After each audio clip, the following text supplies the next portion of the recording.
Hello everyone, I am the Comics Kid 2099 and I am here to review Teen Titans, a kids game.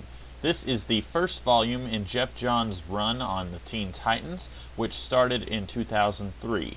This volume features art by Mike McKone as well as Tom Grummett, and it collects the first 7 issues of the third Teen Titans series, as well as some pieces of the Teen Titans Outsiders Secret Files from 2003. This Teen Titans series spun out of a crossover that teamed up the former kid sidekicks who are now adults, the Titans, with the most recent generation of kid sidekicks, Young Justice. This miniseries, Titans Young Justice Graduation Day, resulted in the death of one of the founders of the Teen Titans, Donna Troy, and the aftermath of this resulted in both teams breaking up. This then led to the creation of a new Titans team and a new team of Outsiders. This volume begins with members of the Justice League talking with their young proteges about the new team of Titans. This new team already consists of Cyborg, Starfire, and Beast Boy, who are members of the team in what I guess I can call the second version of the Teen Titans. Essentially, this team will operate like a big brother, big sister program, with the sidekicks from Young Justice being taken in by the now older members of a previous team of Titans. Superman thinks that Superboy needs to mature a little bit and be with people his own age. The Flash doesn't like the idea of Impulse being part of a team that he once helped found, but he reluctantly extends his invitation to allow Impulse to be part of the team. Batman, shockingly, is less of a jerk than both Superman and Flash, and simply says that Robin needs to spend some time with his friends. Wonder Woman, shocking nobody at all, wants to control every aspect of Wonder Girl's life and refuses to allow Wonder Girl to be part of the Titans. Regardless of Wonder Woman's wishes, Starfire invites Wonder Girl to the Titans anyway, and we find out that the team is located on the West Coast near Alcatraz Island and not in New York City. This new team scarcely has time to act when a fire erupts on Alcatraz Island, and we find out that Deathstroke the Terminator has caused this catastrophe. Somehow, he's able to shoot Impulse's kneecap, and then the older members of the team go after Deathstroke, while Starfire tries to keep the younger kids inside away from the action.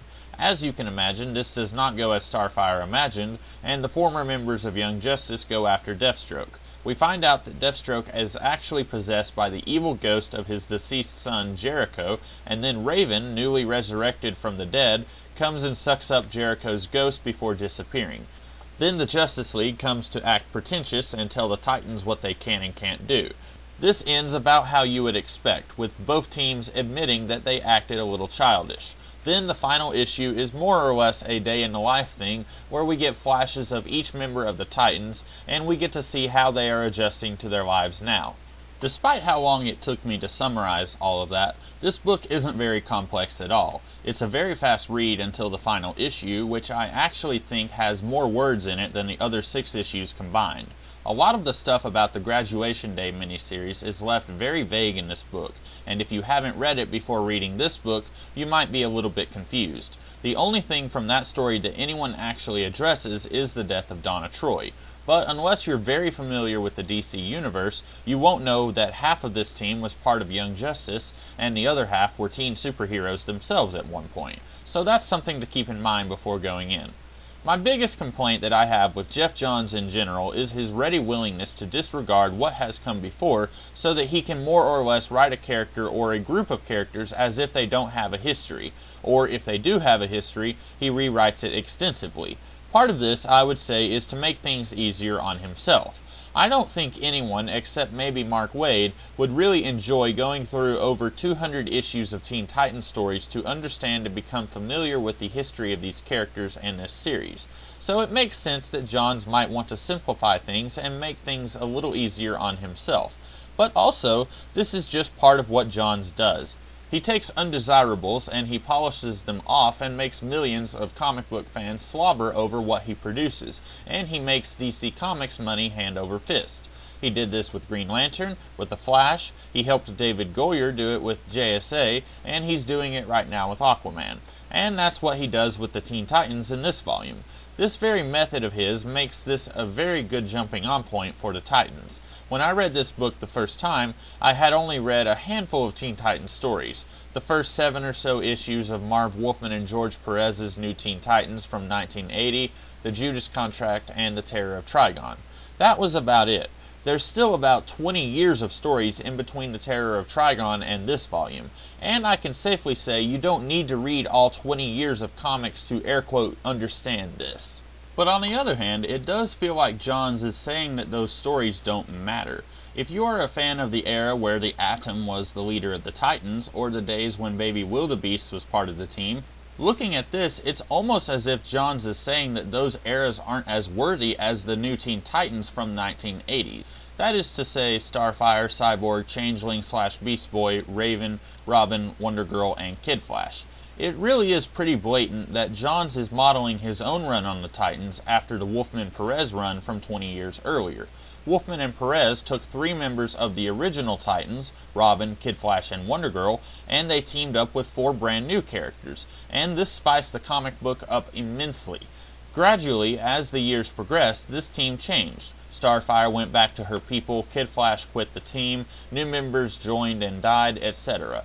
Now Johns is doing that exact same thing that Wolfman did in his own run. He is taking classic members of the team and adding new blood. Only this time, Cyborg isn't the emo jerk with an attitude problem who is new to the team.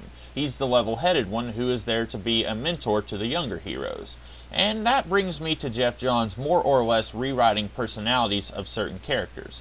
As I said, Johns makes this a good jumping on point if you weren't familiar with the Teen Titans at all. But if you are familiar with some of these characters, this book is a bit like slicing off your arm and dipping the stump in a pile of salt and then squirting lemon juice on it. Some of these characters get personality overhauls that I approve of. I like the idea of Cyborg now filling the role of a big brother who you can tell anything to and is there to help you through the tough times. It shows a sense of character progression. And even though in comic book time it's only been about 5-ish years since Cyborg first joined the Titans, it's been 20 years in real time, and audiences don't want to see a given character stay exactly the same for that long. Which brings us to the problem. If people like Superboy as the fun-loving, immature, goofy clone of Superman from the mid-90s, then they are going to hate what Geoff Johns does to that character here. But then that begs the question, should Superboy remain the fun-loving, immature, goofy clone of Superman that he was when he was created, or should characters be allowed to change over time? Naturally, I fall somewhere in the middle. On the one hand, I do think characters need to go through change and character progression, otherwise things will get very stale very quickly. And I think the more or less off-screen character development of Cyborg works very well here. It feels natural because it is natural. I've known real-life people who went from being mean, angry people to being more calm and collected as they got older. But what about Superboy and Impulse? These guys, I wonder why Geoff Johns even bothered including them in this comic. Actually, I know why. He wanted all of these characters to be very recognizable so that this comic book would sell to its highest potential. So instead of introducing a character who I will call Wally West 2.0, Geoff Johns instead concocted a frankly contrived method of completely changing Bart Allen's personality. I don't mind characters growing and evolving, but this is flat out a different character. And what's worse, I actually think the character of Impulse is more interesting than the character that he becomes in this series. The idea of Barry Allen's grandson being very powerful, but being emotionally immature for his age, is one that is ripe for plenty of stories. And if you don't believe me, just look at the 90 issues that his own series ran, and then the stories that he appeared in Young Justice. I would even go so far as to say that Bart Allen's personality overhaul is what eventually led to him being written out of existence. When Bart Allen is essentially exactly the same character as Wally West, but just a little shorter, then there's no real reason to keep him around, right? This is doubly true when Bart is, spoiler, artificially aged a year or two later. But I'll get to that as we keep going in this series. I do want to reiterate, the only reason Johns did this was because he wanted people who recognized Bart Allen to be buying this comic book. But Johns clearly didn't care about Bart Allen, and it shows in how he treats the character. The same goes for Superboy. Geoff Johns actually has wanted to turn this version of Superboy into a clone of Lex Luthor for all of his life. I am not making this up. As a younger comic book reader, Johns wrote in a letter to an issue of Superboy in the 1990s, asking if Superboy could be revealed to be a clone of Lex Luthor. If you are curious, this letter appeared in Superboy issue 26. and then flash forward some 7 years later when Dan Didio asked Geoff Johns if he was interested in writing the Teen Titans. It was this very idea that Johns pitched on the spot. Which, it's an okay idea, I'll give you that, but the very moment in Superboy's life when he finds out that he is cloned from the greatest villain the world has known, as well as the greatest hero, that is exactly the same as when Bart gets shot in the knee and reads an entire library so that Geoff Johns doesn't have to write that character anymore. Johns was more interested in writing Edward from Twilight, 2 years before Twilight was even a thing. I know the answer to this, but if Johns wanted to write a mopey teenager who waxes about how much he loves Wonder Girl, why not just create that character instead of overriding an existing one? So even though I'm not a fan of how Johns transformed Superboy and Impulse, and if I knew more about Wonder Girl, I'm sure I would not be a fan of how he handles her, I do like how he writes Tim Drake. Tim is handled very differently in the Batman books than he is in the Teen Titans series, but that's quite understandable. When he's with Batman, I feel like Tim acts more like himself, but when he's with the Titans, or when he's not with Batman, Johns writes him in such a way where it almost feels like he is playing Batman Jr., even though a few characters mention that he is not Batman, nor will he grow up to be Batman. And I really like the idea of Tim being half rebel, half Batman. It works very well here, and I wish that we got more of that. So we'll call Johns' handling of the characterization in this book a mixed bag for me. As for the story, there isn't much of one. Most of this book is the older Titans recruiting the younger Titans, then Jericho as Deathstroke trying to send a message to the older Titans that the kids do not need to be fighting crime anymore. Now, this is where things get a little fuzzy for me. I should mention that I have never read the story where Jericho originally went insane and Deathstroke killed him. Maybe I should in order to better understand this story, but I am fuzzy why Jericho took so long to start his vendetta against child heroes. Let me clarify. In the New Titans issue 83, Deathstroke killed Jericho. That was published in 1992. Geoff Johns' story begins in 2003.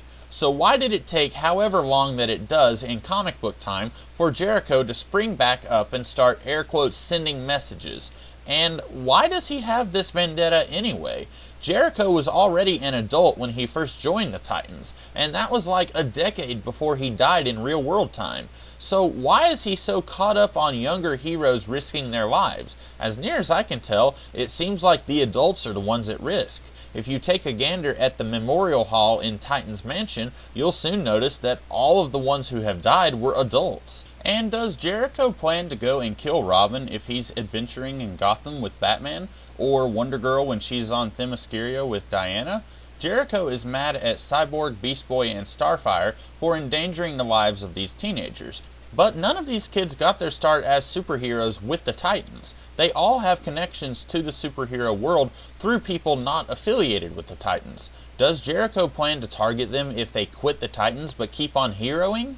And by the time he starts saying that he will even kill these kids if it comes to that, so long as he protects them from this gruesome fate, well, that's exceedingly stupid, and I think everyone knows that. Around this time in the book, Wonder Girl meets Ares, the god of war, who shows up in a mirror and starts talking to her. Wonder Girl doesn't really trust Ares as he is an enemy of Wonder Woman, but Ares seems to be able to pick up on the idea that Wonder Girl is kind of peeved at Wonder Woman, and he gives her a special lasso as a gift. It's pretty easy to tell that Ares is trying to convert Wonder Girl to be his ally and possibly betray Wonder Woman. And outside of an alternate future that we get to see later in this series, this is never really addressed again. Truthfully, this is another problem I have with this entire run on the Teen Titans. We have all kinds of hinted subplots in this series, and they never really go anywhere. This is one of the biggest ones. We'll get a few others, but since this one is introduced now, I thought I'd go ahead and address it. Now, I guess I could say that it is entirely possible that Ares used his budding relationship with Wonder Girl in the Wonder Woman title, and since I don't read Wonder Woman, it's entirely possible that I missed that.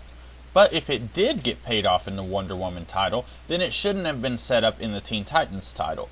I am a firm believer of Chekhov's gun getting cocked and fired in the same place.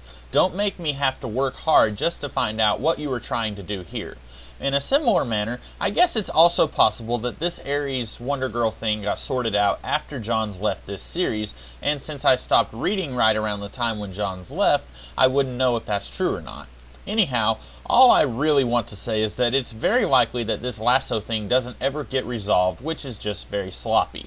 The fight with Gyrostroke is followed up with the fight of the Justice League. I quite enjoyed this fight when I was younger, but now it just comes off across as kind of, I don't know the word. I don't like it though. If you've ever read any Teen Titans comics from the 1960s, you might be aware that quite often it seemed like the conflict was less about the Titans versus aliens from Dimension X and more about kids are cool, adults are lame and stupid. Well, that's not really good writing, right? Well, the exact same thing is going on here, and while it did not work in the 1960s, it still does not work here at all. It'd be better if all of the characters had actual complex emotions and actual complex motivations for doing the things that they do. Instead, Wonder Woman is basically controlling and doesn't like it when people do things that she doesn't approve of. Which, admittedly, I don't like Wonder Woman, so that seemed pretty spot on. But then you have Superman and the Flash and Batman all kind of acting like jerks, all in the name of making this comic more, air quotes, relatable to the teenagers reading it, I guess. But I'm pretty sure that those same teenagers will be reading Justice League as well, right? And making those characters so dang unlikable would make me less likely to read Justice League if I came across this appearance of them here before reading any of their actual comics. If you read this at any age, really, you'd almost certainly think that most of the adults act more childish than the actual under 18 crowd presented in this book. I will say that I like the premise of this team joining forces. Usually, when you have a whole bunch of previously established characters in a shared universe and you want them to join forces into a team, it typically involves all of them being at the right place in the right time when some catastrophe happens, and they fight it out and then they decide that they worked well together. Well, it'd be pretty difficult to buy half of Young Justice and some of the older Titans all just by happenstance being in the same place when Alcatraz catches on fire, especially since many of these guys come from across the country. So the idea of a big brother, little brother thing going on for superheroes, that's very novel and innovative if I do say so myself. But after this volume, that idea is completely ignored for the rest of the series. I guess there's not much left to do with the concept other than saying, here it is, but it just feels like Johns is cheating just to get these guys together, and then after he's done that, he doesn't care about what's actually kind of a cool idea. Overall, I'd say this is basically middle-of-the-road stuff. It isn't fantastic, mostly because I feel like Johns cheats a little with characterization and the decisions that certain characters make. But this is certainly not awful. I've read far worse. Heck, I've reviewed far worse on this channel. And given the chance, if I had somehow read this book but I did not own it, and I was given the chance to buy this or buy the first volume of the New 52 Titans, I'd buy this without a moment's hesitation. So that's about all I can say for this book. I am planning to review all of Johns' Teen Titans run, so if all goes according to plan, a review of the next volume in the series will come next week. Until then, I hope you guys enjoyed this video, and I hope you comment, share, like, and subscribe. And I will be back tomorrow with some other kind of video. I'll be here when you come back. See you later.